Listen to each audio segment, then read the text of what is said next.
16 ಸಾಲುಗಳನ್ನು ಒಳಗೊಂಡಿದೆ. ಹಾಗೆ ಏನು ಹೇಳೋದು ಅಂದ್ರೆ ಹಳಗನ್ನಡ ಮತ್ತು ಸ್ನೇಹಿತರೆ, ಹಲ್ಮಿಡಿ ಶಾಸನದಲ್ಲಿರುವಂತ ಕನ್ನಡ ಅಕ್ಷರಗಳು ಎಷ್ಟು ಅಂತ ಪ್ರಶ್ನೆಯಾಗಿ ಕೇಳಿದ್ದೆ. ಈ ಶಾಸನ 16 ಸಾಲುಗಳನ್ನು ಒಳಗೊಂಡಿದೆ. ಹಾಗೆ ಏನು ಹೇಳೋದು ಅಂದ್ರೆ ಹಳಗನ್ನಡ ಮತ್ತು ಸಂಸ್ಕೃತ ಮಿಶ್ರಿತ ಭಾಷೆ ಬ್ರಾಹ್ಮಿ ಲಿಪಿಯಿಂದ ವಿಕಸನಗೊಂಡ ಪ್ರಾಚೀನ ಕನ್ನಡ ಲಿಪಿ ಇದಾಗಿದ್ದು, ಪಲ್ಮಿಡಿ ಮತ್ತು ಮುಳವಳ್ಳಿ, ನರಿದಾವಿಳೆ ನಾಡು ಅನ್ನುವಂಥ ಒಂದಷ್ಟು ಪದಗಳು ಇಲ್ಲಿ ಬರುತ್ತೆ. ಜೊತೆಗೆ ಎಷ್ಟು ಕನ್ನಡ ಅಕ್ಷರಗಳಿದೆ ಅಂದರೆ 23 ಕನ್ನಡ ಅಕ್ಷರಗಳನ್ನು ಈ ಒಂದು ಶಾಸನದಲ್ಲಿ ಗುರುತಿಸಬಹುದಾಗಿದೆ. ಓಕೆ, ಹಾಗಾದರೆ ಇದು ಏನು ಈ ಶಾಸನದಲ್ಲಿ ದಾನ ಕೊಟ್ಟಿರುವಂಥ ಶಾಸನ ಹೇಳುತ್ತೆ ಅಂತ ಹೇಳಿದ್ದೀನಿ.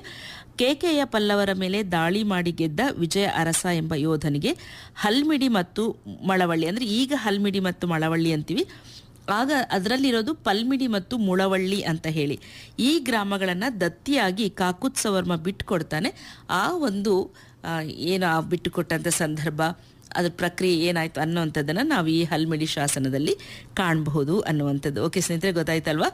ಒಂದಷ್ಟು ಮಾಹಿತಿ. ಹೌದು, ನಮಗೆ ಹಲ್ಮಿಡಿ ಶಾಸನದ ಬಗ್ಗೆ ಗೊತ್ತು, ಅದರದ್ದು ಏನು ಒಳಗೊಂಡಿದೆ, ಹೇಗಿದೆ ಅನ್ನುವಂಥದ್ರ ಬಗ್ಗೆ. ಜೊತೆಗೆ ಮೂಲ ಶಾಸನ ನಮಗೆ ಹಲ್ಮಿಡಿಯಲ್ಲಿ ಸಿಕ್ಕೋದಿಲ್ಲ. ಮೂಲ ಶಾಸನ ಎಲ್ಲಿದೆ ಅಂದರೆ ಬೆಂಗಳೂರಿನ ವಸ್ತು ಸಂಗ್ರಹಾಲಯದಲ್ಲಿ ಈ ಒಂದು ಮೂಲ ಶಾಸನವನ್ನು ಸಂರಕ್ಷಿಸಲಾಗಿದೆ. ಹಾಗೆ ಹಲ್ಮಿಡಿ ಗ್ರಾಮದಲ್ಲಿ ಕಂಡುಬರುವಂಥದ್ದು ಫೈಬರ್ ಗ್ಲಾಸ್ ಪ್ರತಿಕೃತಿಯನ್ನು ಹಲ್ಮಿಡಿ ಗ್ರಾಮದಲ್ಲಿ ನಾವು ಕಾಣಬಹುದು. ಓಕೆ, ಮಾಹಿತಿ ಇಷ್ಟ ಆಯಿತು ಅಂತ ಭಾವಿಸ್ತೇನೆ. ಹಾಗೆ